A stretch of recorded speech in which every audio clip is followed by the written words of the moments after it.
దేవుని పరిశుద్ధ ఘనమైన నామమునకు సమస్త మహిమ ఘనత ప్రభావములు కలుగునుగాక. నేటి ధ్యానం కొరకు పరమగీతము 2వ అధ్యాయం.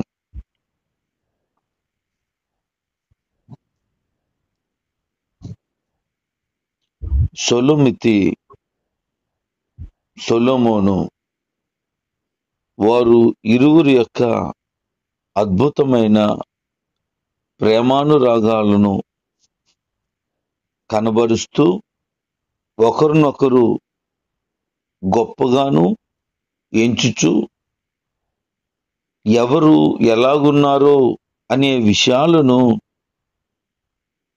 చాలా అర్థవంతంగా వివరిస్తూ ఉన్నారు. ఈ 2వ అధ్యాయంలో ఒక ప్రేయసి, ఒక ప్రియుడు, వారు ఒకరినొకరు వర్ణించుకునే విధానం ఎంత అమోఘం. సంఘాన్ని దేవుడు ప్రేమించి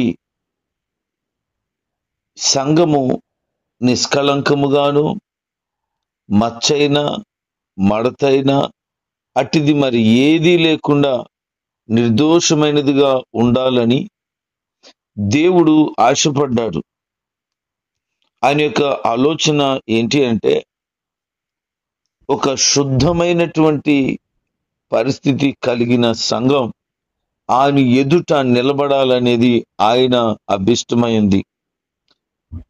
ప్రభువైన యేసుక్రీస్తు వారు ఏమై ఉన్నారు అనంటే, ఆయన పరిశుద్ధుడై ఉన్నారు. ఆయన గురించిన వర్ణనాతీతమైనది. సంఘాన్ని ఆయన ఎంత గొప్పగా ప్రేమించి ఎంచుచున్నాడో, మన ప్రభు అయిన రక్షకుడైన యేసుక్రీస్తు వారిని అంతకంటే ఎక్కువగా గొప్పగా ఎంచవలసిన వారిగా ఉన్నాం.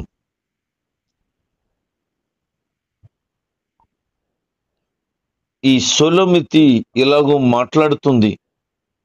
తన యొక్క ఉన్నతమైనటువంటి ఔన్నత్యాన్ని, తన సౌందర్యాన్ని, తన యొక్క గొప్పతనాన్ని చెబుతుంది.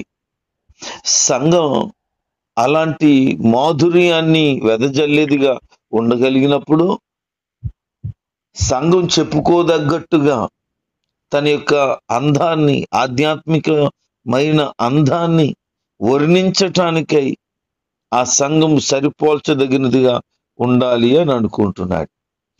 ఈరోజు ఎవరికి వారి యొక్క అందాన్ని, వారికి కలిగినటువంటి పరిస్థితిని ఇతరులకు చెప్తే,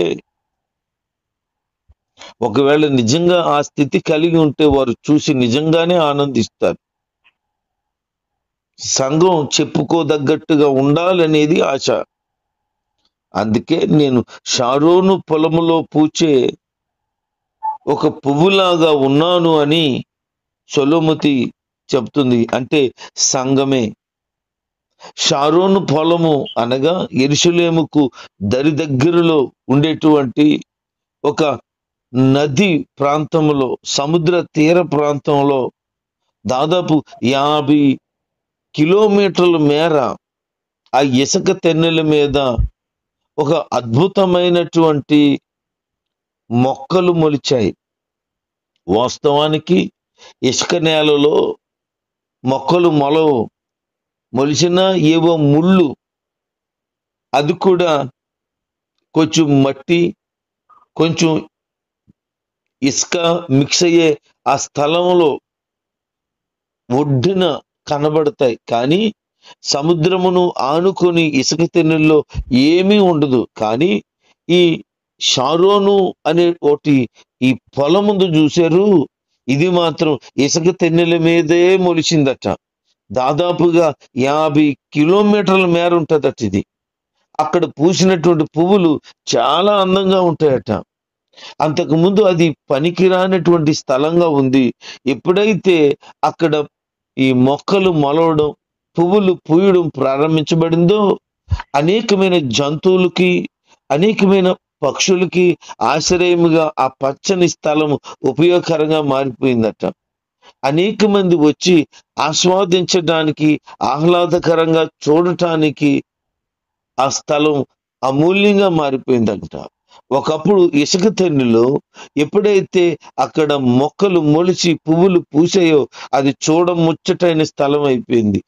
దేవుడు చెప్తున్న మాట ఏంటంటే, అరణ్యమైనటువంటి ఈ లోకంలో చక్కనైనటువంటి పరిస్థితి కలిగి సంఘము ఎదిగి ఫలించగలిగితే ఇతరులకి ఆశ్రయంగా ఉంటది, చూడముచ్చటగా ఉంటది.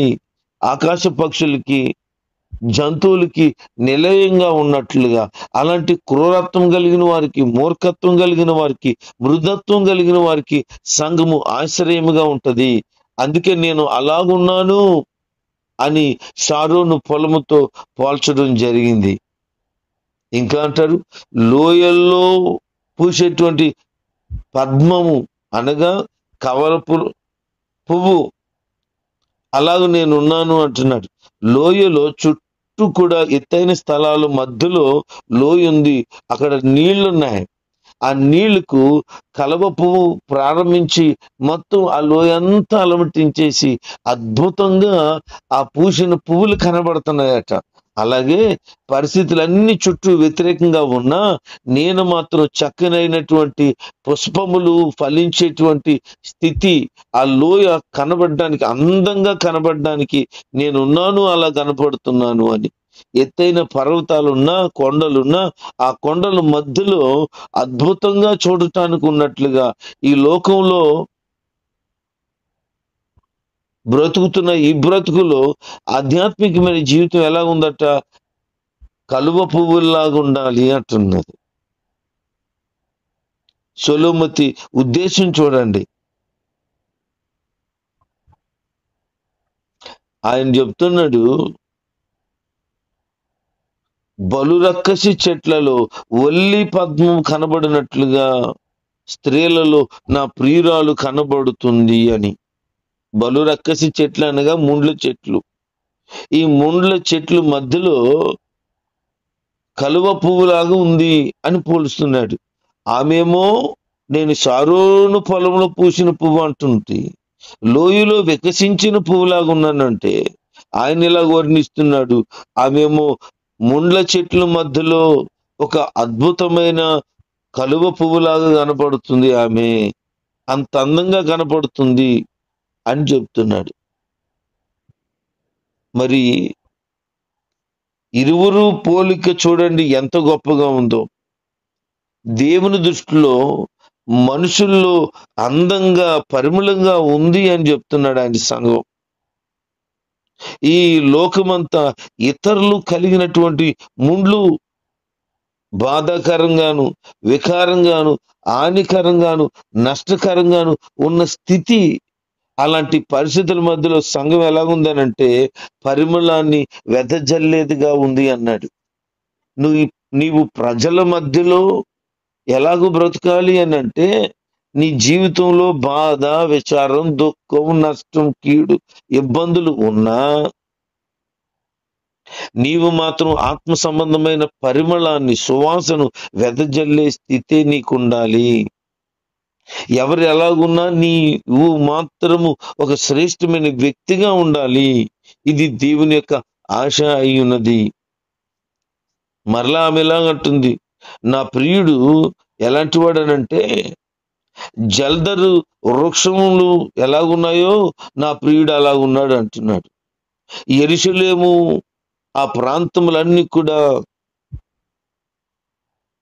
ఒక అద్భుతమైనటువంటి చెట్లతో నింపబడిన అడవి ప్రాంతం. వాటి మధ్యలో యాపిల్ చెట్లాగా ఉన్నాడు అంటున్నాడు. ఆమె పోలిక చూడండి, యాపిల్ చెట్లాగా ఉన్నాడు నా ప్రియుడు. వాస్తవానికి యెరూషలేము ఆ ప్రాంతంలో యాపిల్ పండదు, అక్కడ నారింజ పండ్లు పండుతాయి. ఆమె యొక్క ఉద్దేశం ఏంటంటే, యాపిల్ పండులాగా ఈ నారింజ చెట్లు ఉన్నాయి కదా, పోలుస్తూ ఏమంటుందంటే ఆయన నీడను ఆశ్రయిస్తాం, ఆయన ఫలాలను ఆశ్రయిస్తాం. అని పోలిక చెప్పుకుంటుంది.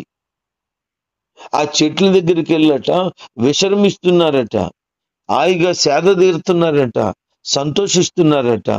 నా ప్రియుడు అలాగున్నాడు. మీకు అర్థమవుతుందా ఈ మాటలు? ఒక సంఘం ఎలాగుండాలని కోరుకుంటున్నాడు దేవుడు అని అంటే, షారోను పొలములో పూసినటువంటి పువ్వులాగా, లోయల్లో ఉండేటువంటి పద్మములాగా, ఇంత అద్భుతమైన ఆలోచన దేవునికి ఉంది. లోకపు తీరు, లోకపు పాపము, లోకపు పద్ధతులు కాదు.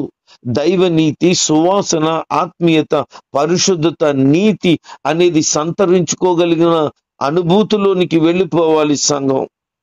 అంత శ్రేష్టంగా ఉండాలి అంటున్నాడు. ఆయన విందుశాలకు నన్ను తీసుకొని పోతాడు, ఆయన ప్రేమ పతాకము ఎత్తుతాడు, ఎగరవేస్తాడు అన్నాడు. ధ్వజం ఎత్తుతాడు అన్నాడు. ధ్వజము భద్రతకు గుర్తు. ఆ పైన ఎగురుతున్నటువంటి పతాకం అనగా జెండా. నా జీవితంలో ఆయన ఎప్పుడు జయమిస్తాడు, ఆయన నాకు భద్రతనిస్తాడు, ఎప్పుడు కూడా జయమిస్తాడు. సంఘానికి ఎప్పుడు భద్రత ఉంది, పరిశుద్ధాత్మ దేవుని కాపుదల ఉంది, ఎప్పుడు కూడా సంఘానికి విజయమే ఉంది. ఓ దేవుని సంఘమా, క్రీస్తు రక్తము చేత కడగబడిన వారిలారా, నీ జీవితంలో అపజయం లేదు, ఓటమి అనేది ఉండదు. కారణం ఏంటంటే దేవుడే నీ పక్షమున యుద్ధం చేసేవాడుగా ఉన్నాడు. ఎలాంటి పరిస్థితి నీకు కలిగినా అదన్నిటిలోనూ అత్యధికమైన సహాయం ఆయన చేయటానికి ఇష్టపడుతున్నాడు. నీ జెండా ఆయన ఎగరవేయబోతున్నాడు. ఓటమనుకోకు, అపజయం అనుకోకు, నిందనుకోకు, బాధ అనుకోకు. ఆయన నీ తలను పైకెత్తువాడుగా ఉన్నాడు. విజయ పతాకాన్ని ఎగరవేస్తాడు. నీ జీవితంలో జయమిస్తాడు ఆయన.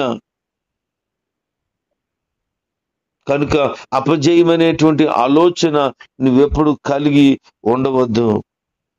ఆయన చూపించేటువంటి ప్రేమ సామాన్యమైనది కాదు, అద్భుతమైనది. అది నేను గ్రహించగలుగుతున్నాను అంటున్నాడు. ఆయన యొక్క సంపూర్ణమైన ప్రేమను మనము భరించలేకపోవచ్చు. ఒక మనిషి ప్రయత్నం చేస్తే ఆయన ప్రేమను పొందలేడు. దేవుడే మనలను ప్రేమించాడు, మన కొరకు ప్రాణం పెట్టాడు. ఆయనలాగా ప్రేమించిన వారు మరి ఎవ్వరూ లేరండి. అంత శ్రేష్టమైన ప్రేమను మన పట్ల ఆయన వెల్లడి చేశాడు. మరి ఈరోజు ఆయన ప్రేమను సొంతం చేసుకున్నావా?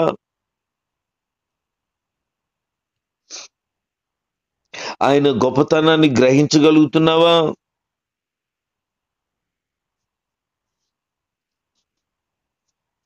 నా ప్రియుని స్వరము వినబడుతుంది, అదిగో ఆయన వస్తున్నాడు అని చెబుతున్న అనుభవం కనబడుతుంది మనకి. సంఘము వధువుగా పోల్చడం జరిగింది. ఆ వధువు యొక్క అనుభవం ఇదే. అద్వితీయ దేవుడైనటువంటి ఆ దివ్య వరుడు రాబోతున్నాడు. ఆయన యొక్క రాకడ కొరకు సంఘం ఎదురు చూస్తుంది. మనము కూడా ఆయన రాకడ కొరకు ఎదురు చూసే సంఘంగా సిద్ధపడి ఉండాలి. అప్పటి వరకు క్రీస్తు కూర్చిన సువాసన వెదజల్లుతూ ఉండాలా. మనలో ఆయన కోరుకున్న, ఆశించిన ఆ ఫలభరితమైన జీవితాన్ని ఇతరులు గమనించగలగాల. ఆయన సన్నిధిలో ఎప్పుడు కూడా ఆనందిస్తూ ఆయనతో సహవాసాన్ని చేయటానికి ప్రయత్నం చేయాలా. ఎప్పుడు నేను దేవునితో ఉంటానా, ఎప్పుడు దేవునితో సహవాసం చేస్తాననే ఒక ఆరాటం, ఆతృత నీ హృదయంలో కలగాల. నువ్వు దేవుని పట్ల అలాంటి ఆశ కలిగి ఉన్నావా? నేను నిత్యము బైబిల్ చదవాలని, నిత్యము ప్రార్థించాలని దావీదు కలిగినటువంటి ఆత్మ సంబంధమైన అనుభవం నీలో ఉందా? ఆరాటం నీకుందా? నువ్వు ఎప్పుడు దేవునితో ఉండాలి అని ఆ ఆశ గనక నీకు ఉంటే దేవుడు నీతో తప్పకుండా ఉండటానికి ఇష్టపడుతున్నాడు. మరి నీ ఆధ్యాత్మికమైన జీవితం ఎలాగుంది? ఆయన స్వరం నాకు వినబడుతుంది. ఆయన స్వరాన్ని గుర్తించగలుగుతున్నావా? ఆయన విలువైనటువంటి మాటను గమనించగలుగుతున్నావా? ఆయన మాటలను నువ్వు జిహ్వకు మధురముగా మార్చుకోగలుగుతున్నావా? అంతగా అర్థం చేసుకుంటున్నావా? నీ మాటలు నాకు దొరకగా భుజించి తిని అని భక్తుడు చెప్తున్నాడు. అలాగూ ఆయన మాటలు నీ హృదయంలోకి స్వీకరిస్తున్నావా? ఆయన మాటలు నాకు కురబు మెదడు దొరుకునట్లయిను అని చెప్తున్నాడు. అంత శ్రేష్టంగా నువ్వు భావించగలుగుతున్నావా? ఆయన స్వరాన్ని వినేటువంటి హృదయం నీకుందా? చెవులతో కాదండి ఆయన స్వరాన్ని వినగలిగింది, హృదయముతో వినగలగాలి. ఆయన స్వరం ఎంత మాధుర్యం. భక్తుడు అంటాడు, నీ స్వరము మనోహరము. ఆయన స్వరమట మనోహరమట, మాధుర్యమట. అంత అమూల్యమైనటువంటి స్వరాన్ని వినేటువంటి హృదయం నీకుంటే నువ్వు ధన్యుడివి, ధన్యురాలివి. ఒక దైవజనుడు ఇలా చెప్తున్నారు, నేను 8వ సంవత్సరంలో ఉన్నప్పుడు దేవుని స్వరాన్ని నేను విన్నాను. నన్ను ఆయన పేరు పెట్టి పిలిచి, ఇదిగో నిన్ను నేను ఎన్నుకున్నానని చెప్పారు. ఆ స్వరమును ఈ రోజుకి నేను ఇంకా ఇంకా వింటున్నట్లే ఉంది నాకు. ఆ రోజు ఆయన మాట్లాడిన స్వరం ఎంత అద్భుతంగా ఉందో. ఆ స్వరమును నేనెప్పుడు వినలేదు. ఒక స్త్రీ ఒక పురుషుడు కలిసినప్పుడు వస్తే, ఆ ఇద్దరు కలిసి మాట్లాడుతున్నప్పుడు వచ్చేటువంటి ఆ శ్రేష్టమైనటువంటి స్వరములాగా వర్ణనాతీతంగా నాకు వినబడింది ఆ మాట. ఆహా, ఎంత అనుభవం. ఒక దైవజనుడు చెప్తున్నాడు, నేను నా జీవితంలో ఇప్పటికి 3 సార్లు ఆయన నాతో మాట్లాడడం నేను గమనించాను అన్నాడు. 3 సార్లు ప్రభు ఆయనతో మాట్లాడాడట. గంటల తరబడి ప్రార్థన చేసే అద్భుతమైనటువంటి అనుభవం ఆయనకుంది. ఈ రోజున ఆయన స్వరాన్ని వినగలుగుతున్నావా? అటువంటి ఆరాటం, అటువంటి ప్రయత్నం నువ్వు ఎప్పుడైనా చేసావా? ప్రభు నాతో మాట్లాడు, నీ స్వరం వినాలని ఆశ నాకు ఉందని ఎప్పుడైనా ప్రభుని అడిగేవా?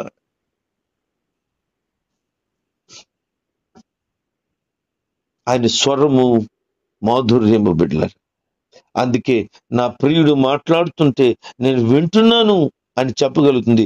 మన ప్రియుడని యేసుక్రీస్తు మాట్లాడుతుండగా ప్రతి మాటను గమనించి గ్రహించగలిగిన వ్యక్తిగా ఉన్నాము. ఆయన అంటున్నాడు, చలికాలం అయిపోయింది, వర్షాకాలం అయిపోయింది, అవి మళ్ళీ రావు. నువ్వు నా దగ్గరికి రా. లోకం వైపు చూడకు, పరిస్థితుల వైపు చూడకు, ఆశపడి ఇతరుల వైపు వెళ్ళిపోకు, లోక సంబంధమైన ఆచారాల పద్ధతులు మునిగిపోకు, నా వైపు రా అంటున్నాడు.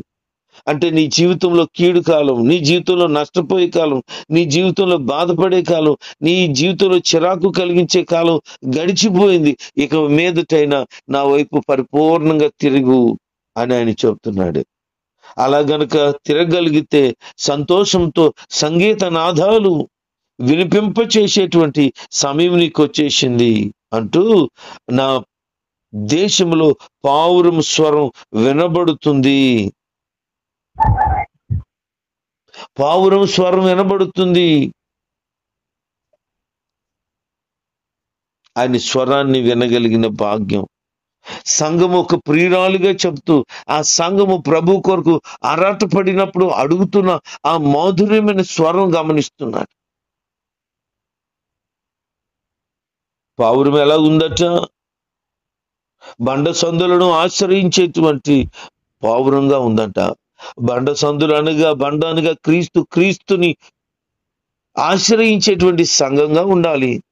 ఈరోజు సంఘాలు ధనాన్ని ఆశ్రయిస్తున్నాయి, పేరు ప్రఖ్యాతులను ఆశ్రయిస్తున్నాయి, ఇతరులు మమ్మల్ని చూడాలని బడాయిని ఆశ్రయిస్తున్నాయి, మేమే గొప్ప అని చెప్పుకునేలాగా మారిపోతున్నాయి. ప్రజలు దానికే అట్రాక్ట్ అయిపోతున్నారు. దానికి ఆకర్షితులైపోతున్నారు ప్రియులారా. అవి కావాలి ఈ రోజున జనాలకి. అలాంటి వ్యత్యాసం కలిగిన స్థితులు కనపడుతుంటే అబ్బా ఎంత బాగుంది అని అనుకోవాలని ఆరాటపడుతున్నారు. లోక సంబంధమైన సౌండ్ని పెట్టి, లోక సంబంధమైనటువంటి అంగామాలు, ఆర్భాటాలు పెట్టి, ఏదో విధంగా టెక్నాలజీని యూజ్ చేసుకుని టెక్నికల్ గా సంఘాలను కట్టడానికి ఇష్టపడుతున్నారు, ఇతరమైన వాటిని ఆశ్రయిస్తున్నారు. కానీ నిజమైన సంఘము క్రీస్తుని తప్ప దేనిని ఆశ్రయించదు. ఈరోజు ఆయన నిజమైన సంఘంగా గనక నువ్వు ఉంటే క్రీస్తుని ఆశ్రయిస్తావు, ఇక ఎవరిని ఆశ్రయించవు.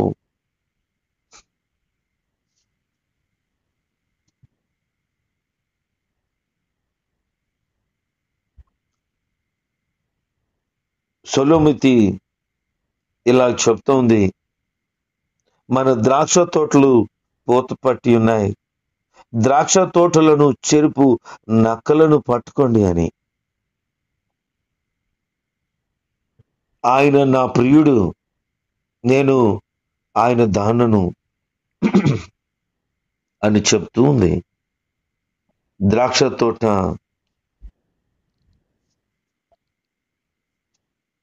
యేసుక్రీస్తు సాదృశ్యమే ఉంది. ఆయన నేను నిజమైన ద్రాక్షవల్లిని అంటున్నాడు. ఆయనతో అంటుకట్టబడిన అనుభవం ఉంటే ఫలించేలాగా ఉంటాయని. దేవునిలో జీవించే ఈ జీవితం పాడు చేయటానికి, విశ్వాసులను లోకం వైపు త్రిప్పటానికి పాపాలే కారణం. అందుకే జాగ్రత్తగా ఉండాలి అని చెప్తున్నాడు. ఇది చిన్న చిన్నవి అని అనుకుంటావు కొన్నిసార్లు, కానీ అవి పెద్ద పెద్ద నష్టాన్ని కలుగు చేస్తాయి. నీ యొక్క ఆత్మీయ జీవితాన్ని చెరిపేసేటువంటి నక్కల్లాంటి పరిస్థితులు ఏదైతే ఉన్నాయో, అలాంటి స్వభావం కలిగిన వారు ఎవరైతే ఉన్నారో నువ్వు గమనించుకొని అలాంటి పరిస్థితుల నుంచి ప్రక్కకి రాగలగాలి. చాలా మంది పాపములో ఉండడమే ఇష్టపడతారు, అపవిత్రతలోనే మునిగిపోవడం ఇష్టపడతారు. అయితే ప్రభు చెబుతున్న మాట ఏంటంటే మీరు అలాంటి వాటికి దూరంగా ఉండాలని. సొలొమితి చెబుతా ఉంది, నా ప్రియుడు నావాడు, నేను ఆయన దానను అని చెప్తున్నారు. ఈరోజు నువ్వు ఎవరికి సంబంధించిన వ్యక్తివి? ప్రభుకి సంబంధించిన వ్యక్తివేనా? ఆయనను సొంత రక్షకుడుగా అంగీకరించావా?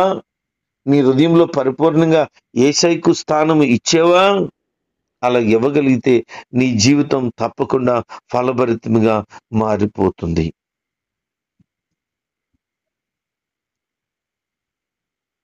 చల్లని గాలి వీచు వరకు, నీడలు లేకపో వరకు, ఇరుల వలె లేడి పిల్లల వలె కొండబాటల మీద త్వరపడి రమ్ము అని ప్రియుని కొరకు ఎదురు చూస్తున్నారు.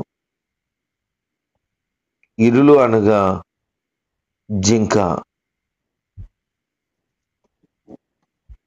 లేడి కొండల మీద ఎలాగైతే గంతులు వేస్తుందో అలా గంతులు వేసుకుంటూ రానాయనా, నేను మీ కొరకు ఎదురు చూస్తున్నాము.